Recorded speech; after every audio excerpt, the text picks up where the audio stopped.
The adventures in the Himalayan village. Himalaya एक ऐसा नाम जो सुनते ही आंखों के सामने बर्फ से ढके पर्वत, ऊंची ऊंची चोटियां और अद्भुत प्राकृतिक सौंदर्य की तस्वीर उभरती है। लेकिन यह सिर्फ प्राकृतिक सुंदरता का प्रतीक नहीं है। इसके हर पत्थर, हर घाटी और हर झरने में हजारों कहानियां छिपी हैं। यह कहानी है चार दोस्तों की, जिन्होंने अपने सपनों और साहस के साथ हिमालय के रहस्यमयी और खतरनाक रास्तों पर कदम रखा। यह सिर्फ उनकी यात्रा नहीं है, यह उनके संघर्षों, डर, साहस और दोस्ती की गाथा है। यह कहानी आपको हिमालय की ठंडी हवाओं, मटमैली बर्फ, घने जंगलों और दिल को छू लेने वाले दृश्यों के बीच ले जाएगी। ठंडी हवाओं ने सुबह की खामोशी को तोड़ा। देहरादून रेलवे स्टेशन पर हलचल धीरे धीरे पड़ रही थी। चारों तरफ बैग्स, ट्रॉली और यात्रियों की आवाजों का मेल था। इसी भीड़ के बीच खड़े थे चार दोस्त, आदित्य, राहुल, काव्या और निहारिका। क्या तुम लोग तैयार हो? आदित्य ने जोश में भरकर पूछा। उसकी आंखों में चमक और आवाज में आत्मविश्वास था। तैयार?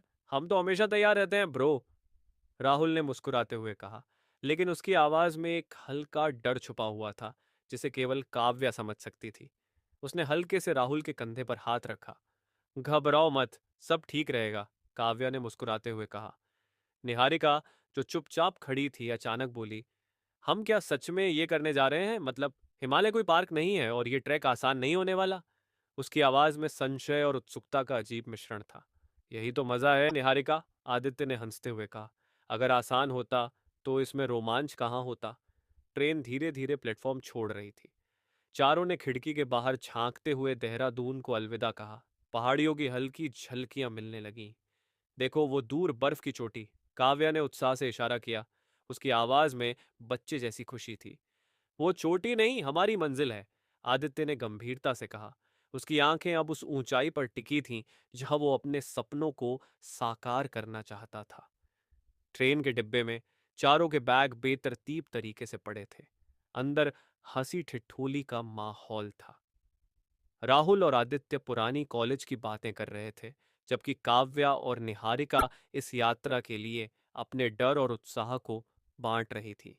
क्या सच में वहां भालू और बर्फीले तेंदुए होते हैं? निहारिका ने धीमी आवाज में पूछा। हाँ, और शायद उनसे भी खतरनाक कुछ, काव्या ने उसे चिढ़ाते हुए कहा। क्या? निहारिका की आंखें फैल गईं। ठंड, काव्या ने मुस्कुराते हुए जवाब दिया।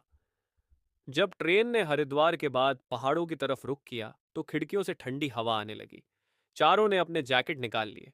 बाहर का नजारा किसी पेंटिंग जैसा लग रहा था। ऊंची ऊंची चोटियां, गहरे घाट और बीच में बहती गंगा, सब कुछ स्वप्न जैसा था। यार, यहां आकर लगता है कि जिंदगी कितनी छोटी और खूबसूरत है, राहुल ने खिड़की से बाहर देखते हुए कहा।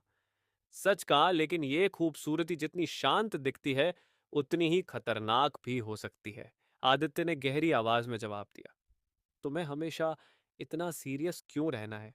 काव्या ने उसे छेड़ते हुए कहा। क्योंकि इस सफर में मजाक की कोई जगह नहीं है, आदित्य ने गंभीरता से कहा। ट्रेन ने काठगोदाम स्टेशन पर ब्रेक लगाया। सुबह के 7 बजे थे और ठंड ने शरीर में झुरझुरी पैदा कर दी थी। स्टेशन पर हल्की धुंध फैली थी। चारों दोस्तों ने अपना सामान उठाया और प्लेटफॉर्म से बाहर निकले। स्टेशन से बाहर निकलते ही हिमालय की ठंडी, ताज़ा हवा ने उनका स्वागत किया। यार, ये हवा इतनी सुकून भरी क्यों लग रही है? काव्या ने गहरी सांस लेते हुए पूछा। क्योंकि ये शहरी धुएं और शोर से दूर है, आदित्य ने जवाब दिया। उसकी आंखें आसमान में फैले पहाड़ों पर टिक गई थीं। बाहर टैक्सी चालकों का हुजूम था। सर, नैनीताल, अल्मोड़ा, रानीखेत, कई आवाजें एक साथ आईं। भाई साहब, हमें शीतल धारा ले चलोगे? आदित्य ने एक टैक्सी वाले से पूछा।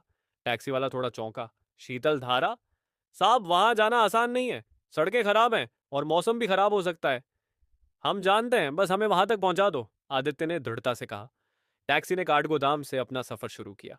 कच्ची और घुमावदार सड़कों पर गाड़ी का झटका महसूस होते ही निहारिका ने शिकायती लहजे में कहा, मैंने तो सोचा था कि ये एक आसान ट्रिप होगी, लेकिन ये सड़कों का क्या हाल है?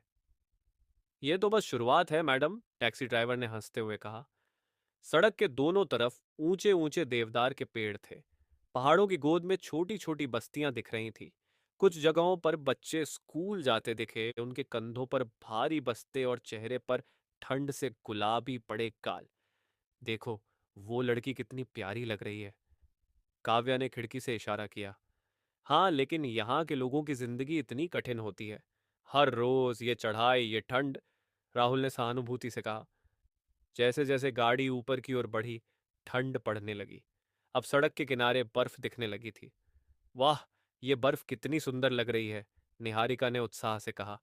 हाँ, लेकिन इसे छूने की कोशिश मत करना। ये जितनी सुंदर है, उतनी ही खतरनाक भी हो सकती है, आदित्य ने चेतावनी दी। सफर के 4 घंटे बाद गाड़ी अचानक रुक गई। क्या हुआ? आदित्य ने पूछा। आगे सड़क बंद है। लगता है भूस्खलन हुआ है, टैक्सी ड्राइवर ने चिंता से कहा। सामने एक बड़ा पत्थर सड़क के बीचों बीच अटका था। कुछ स्थानीय लोग पत्थर हटाने की कोशिश कर रहे थे। अब क्या करेंगे? राहुल ने परेशान होकर पूछा। चलो हम मदद करते हैं, आदित्य ने गाड़ी से उतरते हुए कहा। चारों दोस्त और ड्राइवर ने स्थानीय लोगों के साथ मिलकर पत्थर हटाने की कोशिश शुरू की। ठंडी हवा और थकावट के बावजूद सबका जोश देखने लायक था। आखिरकार आधे घंटे की मशक्कत के बाद रास्ता साफ हुआ। ये तो हमारी पहली चुनौती थी, काव्या ने हंसते हुए कहा। और कई और आने वाली हैं, आदित्य ने गंभीरता से जवाब दिया। शाम होने से पहले वे शीतल धारा पहुंच गए।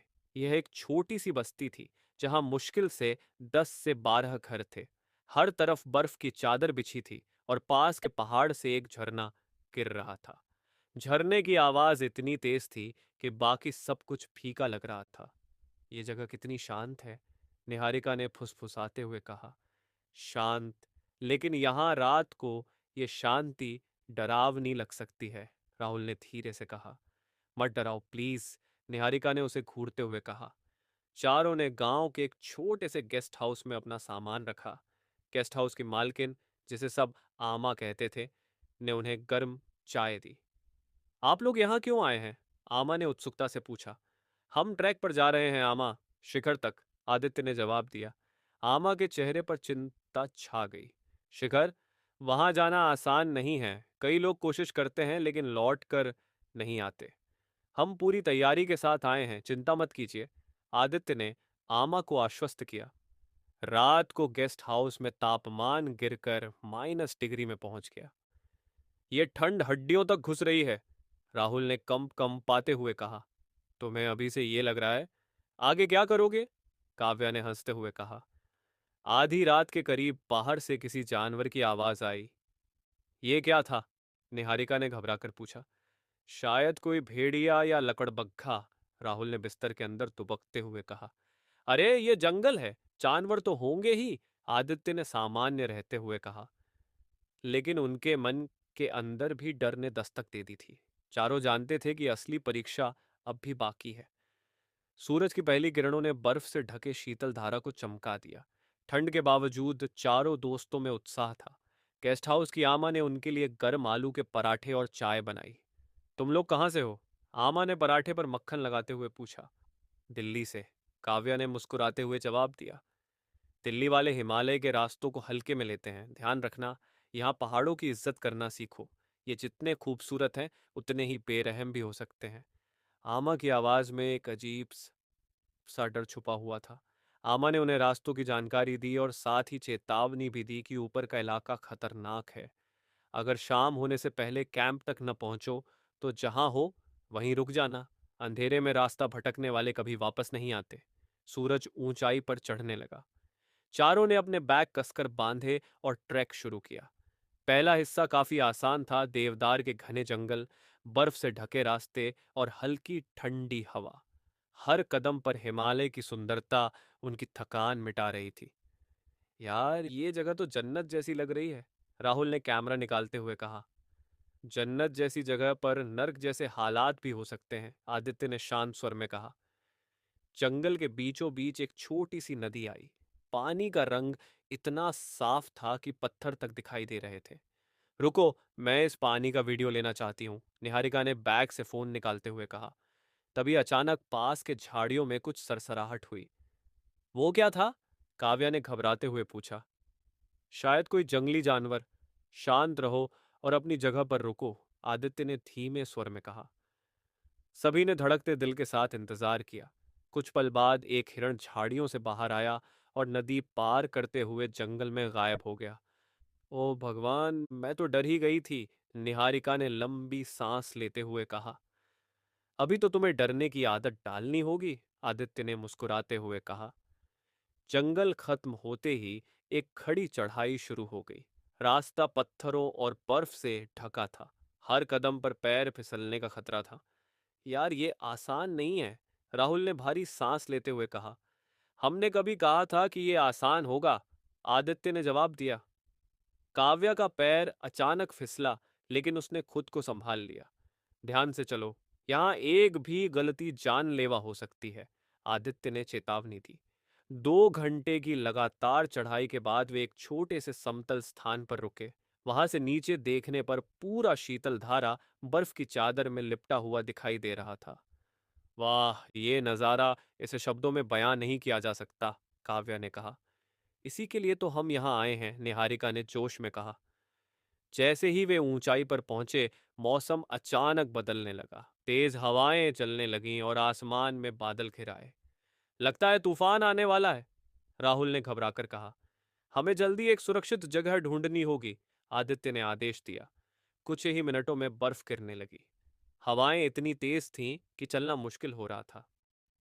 मुझे आगे कुछ दिखाई नहीं दे रहा, निहारिका ने चिल्लाते हुए कहा। सभी एक दूसरे के करीब रहो और मेरे पीछे चलो, आदित्य ने जोर से कहा। बर्फीला तूफान इतना घना था कि वे मुश्किल से 10 फीट आगे देख पा रहे थे।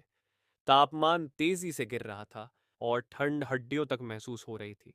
मुझे नहीं लगता कि मैं और चल पाऊंगा, राहुल ने थक कर कहा। तुम्हें चलना होगा, वरना यहीं जम जाओगे, आदित्य ने उसे कंधे से पकड़ते हुए कहा। थोड़ी दूर पर उन्हें एक चट्टान की ओट मिली। चारों ने वहां रुककर अपने बैग से थर्मल कंबल निकाले और खुद को लपेट लिया।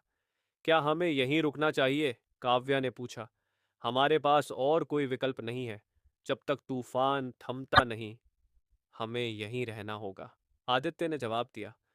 रात गहराती जा रही थी और तूफान थमने का नाम नहीं ले रहा था। चारों एक दूसरे से सटे हुए बैठे थे। उनके होंठ ठंड से नीले पड़ रहे थे। मुझे डर लग रहा है, निहारिका ने धीरे से कहा। सब ठीक होगा, काव्या ने उसे दिलासा दिया। तभी एक अजीब सी गुर्राहट की आवाज आई। ये क्या था, राहुल ने घबराकर पूछा। शायद कोई जंगली जानवर, सब चुप रहो, आदित्य ने फुसफुसाते हुए कहा। अंधेरे में गुर्राहट की आवाज और करीब आने लगी। आदित्य ने अपनी टॉर्च निकाली और धीरे से चट्टान के बाहर झांका। ये बर्फीला तेंदुआ है, उसने धीमे स्वर में कहा। चारों के दिल धड़कने लगे। तेंदुआ उनकी गंध पाकर वहां पहुंचा था। हमें कुछ करना होगा, वरना ये हम पर हमला कर देगा, आदित्य ने कहा। लेकिन हम क्या कर सकते हैं, राहुल ने हकलाते हुए पूछा। आदित्य ने बैग से एक फ्लेयर गन निकाली, जो उसने सुरक्षा के लिए साथ लाई थी। उसने फ्लेयर गन लॉड की और तेंदुए की दिशा में गोली चला दी। तेज रोशनी और आवाज से तेंदुआ डर कर भाग गया। भगवान का शुक्र है, निहारिका ने राहत की सांस लेते हुए कहा। तूफान सुबह तक थम गया। चारों ने रात भर जागते हुए बिताई थी। उनका खाना लगभग खत्म हो चुका था और वे थके हुए थे। हमें कैंप तक पहुंचना होगा, वरना आगे बढ़ना असंभव हो जाएगा, आदित्य ने कहा। सुबह का उजाला चारों दोस्तों के चेहरों पर नई उम्मीद लेकर आया। बर्फीले तूफान के बाद का नजारा एक अलग ही दुनिया जैसा लग रहा था। चारों ने जल्दी जल्दी अपना सामान समेटा और आदित्य के नेतृत्व में आगे बढ़े। ठंड अब भी बहुत थी और हर कदम बेहद संभल कर रखना पड़ रहा था। तुम्हें लगता है हम कैंप तक पहुंच पाएंगे, राहुल ने घबराते हुए पूछा। अगर हम यहाँ रुक गए तो हमारी हालत और खराब हो जाएगी, हमें चलते रहना होगा, आदित्य ने दृढ़ स्वर में कहा। सफर आसान नहीं था। रास्ता पूरी तरह बर्फ से ढका था और कई जगह पैर फिसलने का खतरा था। एक जगह निहारिका का पैर बर्फ में धंस गया। रुको, मुझे खींचने में मदद करो, वह चिल्लाई। आदित्य और राहुल ने तुरंत उसे खींचा। यहाँ हर कदम संभल कर रखना होगा, आदित्य ने चेतावनी दी। कुछ ही देर बाद उन्होंने एक छोटी सी झील पार की, जिसकी सतह बर्फ से जमी थी। क्या ये झील सुरक्षित है, काव्या ने आशंका जताई। अगर हम जल्दी पार करेंगे तो सुरक्षित रहेंगे, आदित्य ने जवाब दिया। चारों ने एक कतार में चलते हुए झील को पार किया। लेकिन झील के बीच में पहुंचते ही बर्फ में दरारें आने लगीं। भागो! आदित्य ने चिल्लाया। सभी ने पूरी ताकत से दौड़ लगाई और झील के दूसरे छोर पर पहुंचकर गिर पड़े। यार, ये सब कितना डरावना है, राहुल ने गहरी सांस लेते हुए कहा। हिमालय है राहुल, यहाँ डर और रोमांच साथ चलते हैं, काव्या ने जवाब दिया। घंटों की कठिन यात्रा के बाद दूर पहाड़ियों के बीच उन्हें कैंप की पहली झलक मिली। लकड़ी के बने कुछ छोटे छोटे घर बर्फ के बीच खड़े थे।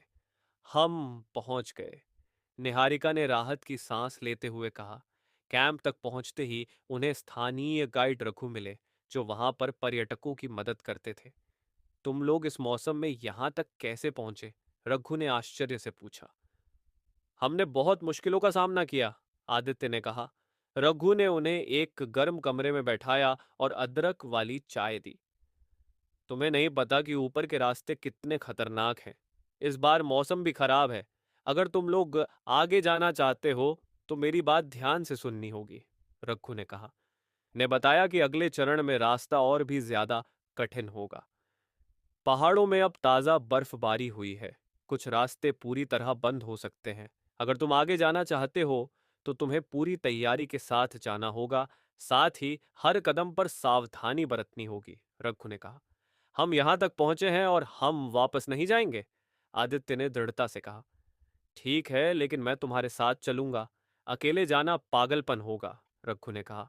रात को सभी गहरी नींद में थे, लेकिन अचानक काव्या की चीख से सभी जाग गए। क्या हुआ? आदित्य ने घबराकर पूछा। मुझे मुझे खिड़की पर कोई परछाई दिखी, काव्या ने कांपते हुए कहा। रघु ने तुरंत दरवाजा खोला और टॉर्च की रोशनी बाहर डाली, लेकिन वहां कोई नहीं था। शायद तुमने सपना देखा होगा, रघु ने कहा। नहीं, मैंने सच में कुछ देखा, काव्या ने जोर देकर कहा। उस घटना के बाद सभी सतर्क हो गए। रघु ने उन्हें समझाया कि हिमालय के जंगलों में कई बार लोग रहस्यमयी चीजें महसूस करते हैं। ये पहाड़ जितने खूबसूरत हैं, उतने ही रहस्यमयी और डरावने भी हैं। यहाँ हर चीज का एक अलग ही जादू है, रघु ने कहा। सुबह 4 बजे सभी ने अपना सफर फिर से शुरू किया। बर्फ के बीच रघु ने एक पतला लेकिन सुरक्षित रास्ता चुना। इस रास्ते से हम शिखर के पास वाले बेस कैंप तक पहुंच सकते हैं, रघु ने कहा। रास्ते में हवा और ठंड बढ़ती जा रही थी। हर सांस लेना कठिन हो रहा था। मुझे नहीं लगता मैं और चल पाऊंगी, निहारिका ने थककर कहा। हमें बस थोड़ी और हिम्मत करनी होगी, काव्या ने उसका हाथ पकड़ते हुए कहा। रास्ते में उन्हें कई जमी हुई नदियां, गहरी खाइयां और खतरनाक ढलानें पार करनी पड़ी। एक बार तो रघु ने सभी को रस्सी से बांध दिया ताकि कोई खाई में न गिर जाए। शाम होने से ठीक पहले वे बेस कैंप पर पहुंच गए। यह एक खाली जगह थी, जहां स्थानीय लोग पत्थरों और लकड़ियों से बने अस्थायी शेड का इस्तेमाल करते थे। यहां से शिखर सिर्फ 5 घंटे की दूरी पर है, रघु ने कहा। तो कल सुबह हम शिखर तक जाएंगे, आदित्य ने घोषणा की। लेकिन रात को मौसम फिर से खराब होने लगा। हवा के साथ बर्फबारी इतनी तेज थी कि उनका अस्थायी शेड कांपने लगा। अगर ये बर्फबारी नहीं रुकी तो शिखर तक पहुंचना असंभव हो जाएगा, रघु ने कहा। सुबह बर्फबारी थम चुकी थी, लेकिन चारों ओर सब कुछ सफेद था। रघु ने कहा, यहाँ रास्ते अब दिखाई नहीं देंगे। हमें सिर्फ अपने अनुभव और दिशा ज्ञान पर भरोसा करना होगा। सुबह की ठंडी हवा उनके चेहरों पर चुभ रही थी। चारों दोस्तों ने रात भर आराम किया था, लेकिन ठंड और लगातार बर्फबारी ने उनकी ऊर्जा कम कर दी थी। रघु ने सभी को अपनी जरूरी चीजें संभालने और हल्का पैक करने को कहा। यह शिखर तक की सबसे कठिन चढ़ाई होगी। यहाँ गलती की कोई गुंजाइश नहीं है। अगर तुम सबने मुझे फॉलो किया तो हम सुरक्षित रहेंगे, रघु ने दृढ़ता से कहा। रास्ते में हर ओर सिर्फ सफेदी फैली हुई थी। ऐसा लग रहा था जैसे कोई और रंग इस जगह का हिस्सा नहीं हो सकता। तेज हवाएं उनके चेहरों पर बर्फ के बारीक कण फेंक रही थी। यार, ये जगह तो किसी दूसरे ग्रह जैसी लग रही है, राहुल ने अपने चारों ओर देखते हुए कहा। यह हिमालय का डेथ जोन है। यहाँ का हर कदम मौत के करीब ले जा सकता है, रघु ने चेतावनी दी। रघु ने उन्हें सावधान रहने के लिए रस्सी से एक दूसरे को बांध दिया। सबसे आगे रघु था, उसके पीछे आदित्य, फिर काव्या, निहारिका और आखिर में राहुल। कुछ दूरी चलने के बाद रघु ने उन्हें एक खतरनाक खाई दिखाई। यहाँ बर्फ के नीचे गहरी दरारें हैं। अगर पैर गलत जगह पड़ा तो इंसान सीधा नीचे चला जाएगा। ध्यान से मेरे पीछे पीछे चलो, रघु ने कहा। सभी ने धीरे धीरे चलना शुरू किया। काव्या का पैर एक बार फिसला, लेकिन रघु ने तुरंत रस्सी खींचकर उसे संभाल लिया। शुक्र है तुमने मुझे पकड़ लिया, काव्या ने कांपते हुए कहा। इसीलिए मैंने रस्सी का इस्तेमाल किया है। यहाँ कोई हीरो मत बनने की कोशिश करना, रघु ने सख्त लहजे में कहा। जैसे जैसे वे ऊपर चढ़ रहे थे, ऑक्सीजन की कमी महसूस होने लगी। मुझे सांस लेने में दिक्कत हो रही है, राहुल ने रुकते हुए कहा। यह ऊंचाई की वजह से हो रहा है। अपनी गति धीमी करो और गहरी सांस लेने की कोशिश करो, आदित्य ने कहा। रघु ने सभी को छोटी छोटी रुकावटों के दौरान हाइड्रेशन का ध्यान रखने को कहा। अगर शरीर में पानी कम हुआ तो थकावट और ज्यादा महसूस होगी। ऐसे में आगे बढ़ना असंभव हो जाएगा, रघु ने समझाया। रास्ते में चारों ओर एक अजीब सा सन्नाटा था। सिर्फ हवा की आवाज और कभी कभी बर्फ के खिसकने की हल्की आवाज सुनाई दे रही थी। यह सन्नाटा बहुत डरावना है, निहारिका ने फुसफुसाते हुए कहा। यह हिमालय की खासियत है। यहाँ सन्नाटे में भी पहाड़ बोलते हैं, बस ध्यान से सुनो, रघु ने कहा।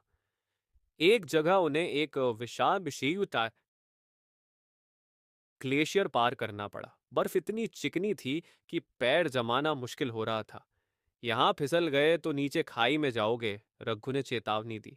राहुल का पैर फिसलने ही वाला था कि आदित्य ने उसे पकड़ लिया। ध्यान से, तुम सबके पीछे हो, तुम्हें ज्यादा सतर्क रहना होगा, आदित्य ने झुंझलाकर कहा। शिखर अब उनकी आंखों के सामने था, लेकिन बीच में एक तेज ढलान खड़ी थी। ये आखिरी बाधा है। इसे पार करने के लिए हमें अपने हाथों और पैरों दोनों का इस्तेमाल करना होगा। यहां गलती की कोई जगह नहीं है, रघु ने कहा।